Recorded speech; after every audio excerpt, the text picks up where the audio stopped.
Cet épisode est une présentation de Chef Maison.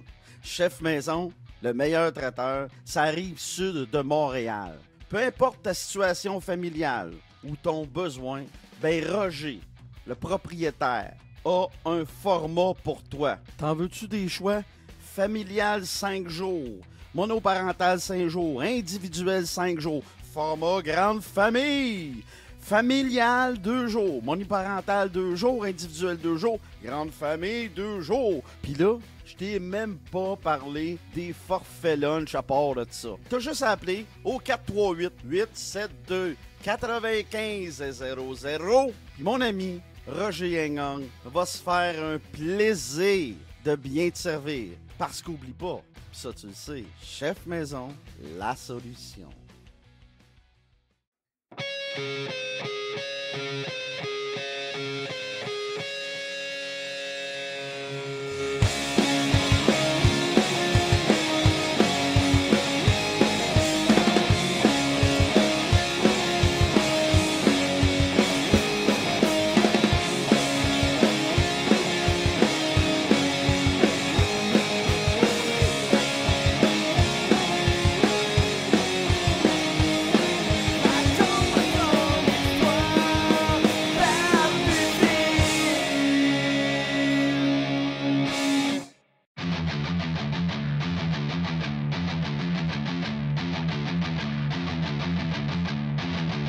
Barbu de ville! Ben oui, la grosse barbe qui raconte des histoires. Hey, t'es là, toi! Bienvenue dans la Jazette du Barbu, épisode 385! Il fait présentement un beau 12 degrés à l'extérieur de nos studios. Le soleil est bleu. Le soleil est bleu, oui. Le ciel est bleu. Le soleil est scintillant. C'est un épisode régulier de la Jazette du Barbu. Ce n'est pas un épisode qui va aller à la radio. C'est un épisode qui sera disponible aussitôt que fini d'enregistrer pour les Patreons, évidemment, parce que vous payez pour mon matériel. Et par la suite, sera disponible demain pour les cheap. Voilà. C'est... En passant, tu peux supporter un créateur, c'est-à-dire moi, le Barbu de ville, m'aider à payer mes bills en t'abonnant à mon Patreon à partir de seulement 3$ par mois. J'ai plusieurs forfaits sous le signe de la mafia. Je trouvais drôle de faire. Je trouvais bien drôle de faire ça. À 3$, tu es un membre recru. 3$ par mois seulement. À 7$, tu es un voyou. À 13$, tu es un capot. Et à 27$, tu es un parrain ou une matrone. Voilà, c'est mes forfaits. Et c'est disponible pour toi. Alors, on passe ça tout de suite. Mais là, le plus important. The most important thing. As-tu fait ton lit ce matin? Pourquoi faire son lit? Parce qu'évidemment, c'est une micro-réussite. C'est la première réussite de ta journée. Ouais. As-tu fait ton lit comme David Goggin, comme Joe Rogan, comme Vitaly Klitschko, comme Jean-Yves Lavoie, comme Simon Chartrand? As-tu fait ton lit? As-tu ramassé ton thé? Parce que c'est important quand tu joues au golf. As-tu ramassé ton thé Olivier? Voilà. Bon, tu vas comprendre pourquoi je dis ça.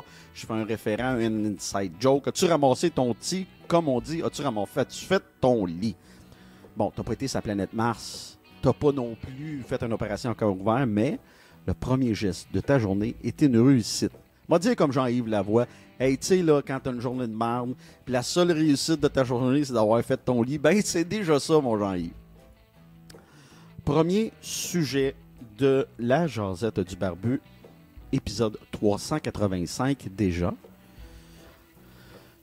Faut que je te parle de ma visite chez les Panthères de Saint-Jérôme mercredi passé. Mercredi passé, j'ai été voir une partie de hockey. J'avais été invité par l'organisation des Panthères à aller voir une partie entre eux et les... c'est mal dit ce que je viens de dire. les Braves de Valleyfield qui ont un très beau chandail qui ressemble à celui des Blackhawks de Chicago. Et les Panthères de Saint-Jérôme, évidemment, l'Aréna Rivière-du-Nord, à la première glace, évidemment, l'équipe de Martin Gastonguay. Invité par Pascal Chaillé, j'ai rencontré aussi l'ineffable François Bernier, toute l'organisation, en fait. Ce qu'il faut dire, c'est que le Junior 3A, pendant un certain temps, a été boudé. Mais moi, ce que j'y ai vu, de mes yeux vus, d'amateurs de hockey qui en a vu du hockey, j'ai adoré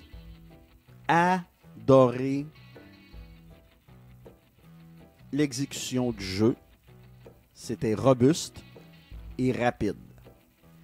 Du très bon hockey. On voit là, en quelque sorte, le Junior 3A, c'est un peu le club école de la Ligue de hockey junior majeur du Québec. Puis c'est des gars aussi qui vont éventuellement jouer universitaire canadien. Donc, c'est un ou universitaire américain, d'un prep school, etc. C'est un très bon calibre de jeu. Excellent même. Ça faisait longtemps que j'avais pas été voir une partie de Junior 3A, pour être honnête avec vous. Et j'ai adoré. J'ai adoré et croyez-moi que pendant la saison, je vais m'organiser pour aller voir nos Panthères cette année. Je devrais y aller quelques fois par saison. Même peut-être un peu plus. Là. Prochain coup que j'y vais, je fais une interview d'après-match avec Martin et éventuellement avec les joueurs aussi et les membres de l'organisation. Donc, c'est ça. Du très bon calibre, une belle organisation. Moi, je vous incite à aller encourager vos Panthères. Puis si vous êtes à Valleyfield, allez encourager les Braves. Et dans toutes les autres villes qu'il y a du Junior 3A, vous êtes chanceux, chanceuse. C'est un excellent calibre. Je te dirais que dans l'aréna, ce soir-là, mercredi passé, on est environ 300. C'est ce qui est quand même bon. Mais c'est sûr que l'aréna peut en contenir environ 1000. Donc, c'est sûr qu'il y avait des trous. Mais la foule était là, intéressante, participative. Puis je n'ai que de bons mots à dire de l'organisation. Vraiment, les gens sont là avec cœur, sont contents d'être là. Ça paraît. C'est bien organisé. Les gens sont proactifs. Puis ça, c'est le fun. Puis bravo à l'organisation. Belle équipe. On m'a dit, moi, je n'étais pas au courant, on m'a dit que l'équipe de cette année des Panthères, évidemment, sera moins forte que celle de l'année passée. Mais tout de même, ça demeure une belle équipe qui va compétitionner à tous les soirs. Puis c'est ce qu'on a vu contre les Braves de Valleyfield mercredi passé. Je tiens à souligner, je ne me souviens pas de son nom, mais le numéro 97 des Braves de Valleyfield, incroyable. Un choix des voltigeurs de Drummondville, mais c'est de valeur, je me souviens qu'il avait été repêché par Drummondville, mais je ne me souviens pas de son nom, désolé. Mais il va se reconnaître, là. Donc, le 97 des Braves de Valleyfield, un choix des voltigeurs de Drummondville. Incroyable. Le patin de ce gars-là, les mains de ce gars-là, des mains de pianiste. Un jeu de pied à la Fred Astaire, rapide. Rien de gênant, là. Je veux dire, si t'aimes le hockey, le bon hockey, robuste et rapide, tu vas être servi à souhait. Moi, je me souviens, il a fait une époque où les pétroliers étaient à Saint-Jérôme dans la Ligue senior. Puis je regarde ce qui se passe dans le junior avec la rapidité, etc. Aujourd'hui, si tu me donnes le choix entre le senior et le junior 3A, je vais préférer encourager des jeunes qui peuvent jouer dans ce circuit jusqu'à 21 ans, si je me trompe pas. Sinon, vous me direz le contraire, vous m'écrirez au barbudeville@gmail.com. Il me semble que c'est jusqu'à 21 ans. Puis c'est à partir de 16 ans. Donc, il y a quand même... tu peux quand même jouer plusieurs années dans le Junior 3A si tu as le talent pour. Donc, ça te fait une belle carrière dans ce circuit-là qui n'est pas dédaigné.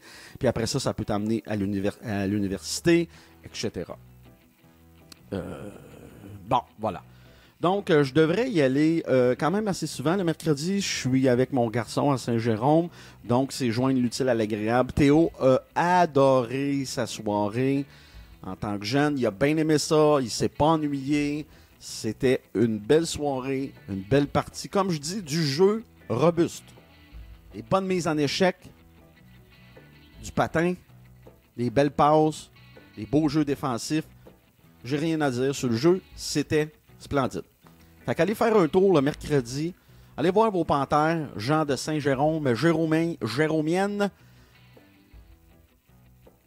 dans la plus belle aréna qu'il soit au Québec.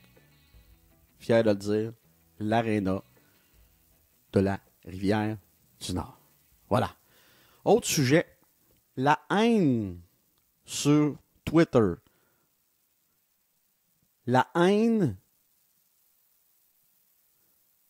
des gens sur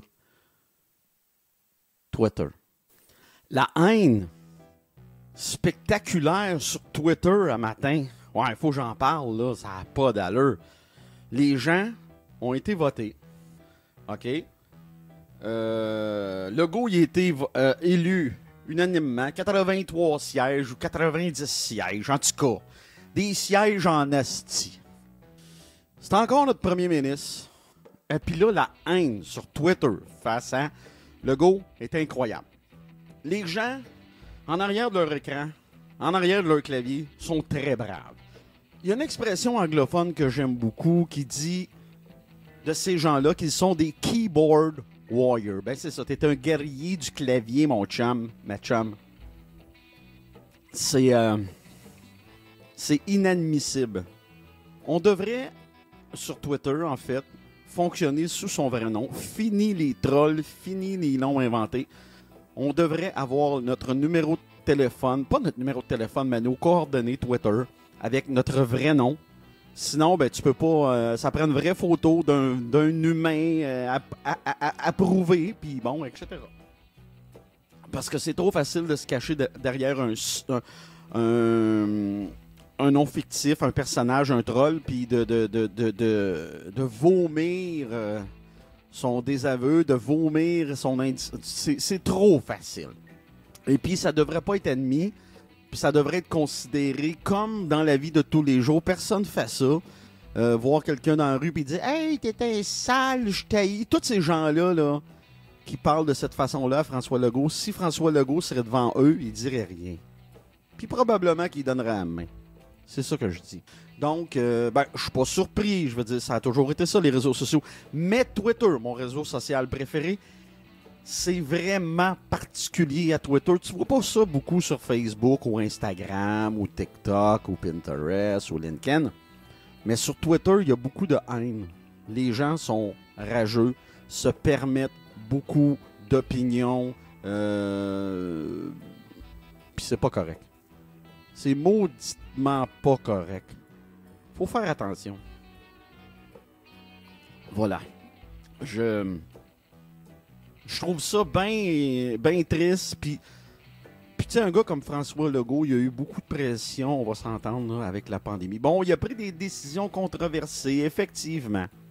Mais est-ce qu'on peut vraiment le blâmer? C'est la question que je me pose. Est-ce qu'on peut vraiment le blâmer? Je me le demande. Non, on peut pas le blâmer. Le gars, il a fait ce qu'il pouvait. Est-ce qu'il est parfait? Non, François Legault est loin d'être parfait comme n'importe quelle personne. Ça n'existe pas, la perfection. Pourquoi on exige de notre premier ministre, pourquoi on exige de nos politiciens d'être parfaits quand nous-mêmes, on n'est pas parfaits? Hey, qui n'a jamais péché lance la première pierre, bâtard? Ben, moi, j'en lancerai pas de pierre. J'en lancerai pas de pierre à François Legault. Au contraire. Moi, je pense qu'il a fait son possible. Puis là, les gens pour qui ça serait pas leur premier choix, c'est correct. T'as le droit de voter Québec solidaire, le Parti québécois, le Parti libéral, le Parti conservateur du Québec, le Bloc Pot, le Parti vert, le Parti par là, le Paricite. Tu peux voter pour qui tu veux. C'est une démocratie. Mais on est-tu vraiment obligé de s'envoyer chier, de faire des menaces de mort. On est-tu vraiment... Puis ça, d'ailleurs, sur Twitter ou Facebook, les menaces de mort envers François Legault, là, ça devrait être surveillé. Puis ces gens-là devraient être... Ils devraient recevoir des claques sur les doigts. OK? Ouais, moi, je pense que ces gens-là devraient être poursuivis en justice. Tu peux pas écrire n'importe quand, n'importe quoi, n'importe comment. Faut faire attention à ces choses-là. Les petits keyboard warriors. Puis ce que je vois beaucoup, moi, depuis la pandémie, faut parler de la pandémie, là. C'est ça qui arrive. C'est plate, mais ça fait partie de notre vie. Ça a eu un impact. Ça a eu un impact sur l'inflation, sur le prix à l'épicerie, sur le prix de l'essence. C'est plate, mais c'est ça. Puis ce que je vois depuis la pandémie, c'est des gens qui ont de moins en moins de patience. C'est des gens qui sont de plus en plus agressifs. C'est ce que je vois, malheureusement. Puis là, il n'y a rien pour nous aider. Là. Le taux, les prix à l'épicerie, il y a des gens... C'est pas un produit de luxe faire son épicerie, by the way. Là. Mais bon, je trouve ça... Il y a beaucoup de négatifs, il y a beaucoup de... J'ai l'impression qu'on tourne en rond, puis c'est pas juste au Québec, là, c'est un peu partout sur la planète, j'ai l'impression. Et puis, c'est peut-être une fausse impression. Peut-être qu'on a toujours tourné en rond, parce que la Terre tourne en rond. Fait que peut-être que ça va avec la gravité. Je peux pas te dire. J'ose espérer qu'à un moment donné, on va arrêter de tourner en rond, puis on va laisser la Terre tourner dans le sens du monde. Bref. Aujourd'hui à 3h, là c'est pour les Patreons, hein, aujourd'hui à 3h mardi, tu vas pouvoir écouter sur la radio LP Web l'épisode 384 du Barbu, mais tu l'as déjà sur Patreon, toi. Donc, hey, prochain sujet et dernier sujet aujourd'hui pour le Barbu, ton barbu préféré. Hey, en passant, la Matrix 2014 est encore en vente. Ouais, ça arrête pas le plaisir, le bonheur. Wake up! Little Susie, wake up. Wake up, little Susie, wake up. Bon, on va arrêter de délirer quand même. Ben, j'aime ça faire ça pour la radio LP Web une fois par semaine parce que je peux mettre des tunes. Puis cette semaine, j'en ai mis 3. Une toune de Caféine avec Xavier Caféine, une toune du groupe La Louange, puis un autre des Pistolets Roses. Du genre de punk pop francophone, j'aime bien ça. On n'a pas fini, je vais vous en faire découvrir d'autres. Voilà. C'est le but que je me suis donné avec la musique. Tant qu'à mettre de la musique anglophone, m'en mettre du francophone, m'en mettre du québécois, m'en mettre du français de France. Aussi, les cousins français, n'est-ce pas? Du coup, bref, c'est ça. Prochain sujet, dernier sujet de la Jazette, épisode 385, la Jazette du Barbu. Dernier sujet. Hey! Can News, Jeff Gordon, l'organisation, l'ornigramme. L'ornigramme? Bon, je me souviens plus comment dire ça, mais bon, bref. Ils n'ont pas niaisé que le POC, comme on dit dans le domaine du hockey, du 200 par 85. On a annoncé aujourd'hui, ce matin, en primeur, c'est un scoop. Le Canadien a signé le jeune attaquant de la Ligue junior de l'Ontario qu'on a repêché en deuxième ronde. Premier choix de la deuxième ronde, 33e au total. Le centre, qui a des allures de Philippe Danault. Owen Beck. Un beau contrat d'entrée de la Ligue nationale à 850 000 par année pour 3 ans. Est-ce qu'Owen Beck va être de l'alignement partant du Canadien? J'en doute fort, mais il va pouvoir s'en aller dans la Ligue de l'Ontario avec un beau contrat. Peut-être faire le championnat mondial junior en janvier. C'est ce que je lui souhaite. Il n'y a rien qui presse, mon gars. Tu peux aller t'améliorer en bas et vivre l'expérience ultime du championnat mondial junior. Je suis bien content pour lui et bien content pour l'organisation. Quelle belle prise de l'organisation. Et je chahute toutes les équipes qui ont passé par-dessus Beck en première ronde, parce que c'est un gars de première ronde, et aussi le Canadien qui a laissé passer ça en première ronde. Mais heureusement, il y avait le premier choix de la deuxième ronde. Ils ont ramassé Owen Beck. Wow! Des fois, tu te demandes, qu'est-ce que les gars, hein, c'est des recruteurs, font ça à l'année. Comment ça se fait qu'ils ont passé par-dessus Owen Beck? C'est une science qui est inexacte. Hein? Les recruteurs n'ont pas la science infuse. Encore là, c'est un métier difficile de deviner qu'est-ce que les gars vont faire éventuellement.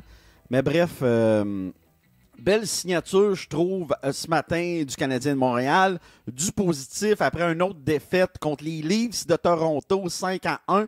Donc, le Canadien est 0-4 ou 0-5 présentement en camp d'entraînement. Mais la phrase le dit, camp d'entraînement. Camp d'entraînement, c'est fait pour quoi? C'est fait pour voir ce qui va se passer dans l'année. C'est fait pour s'améliorer. L'important, c'est pas de gagner là, en entraînement. Mais en même temps, ça fait juste nous démontrer le club qu'on a. On a beaucoup de jeunes. Hey, Haber-Zajac à la défensive, il se laisse pas faire. Puis je souhaite ardemment que Haber-Zajac commence la saison avec le Canadien de Montréal et que Justin Barron soit retourné avec le Rocket de Laval. Voilà.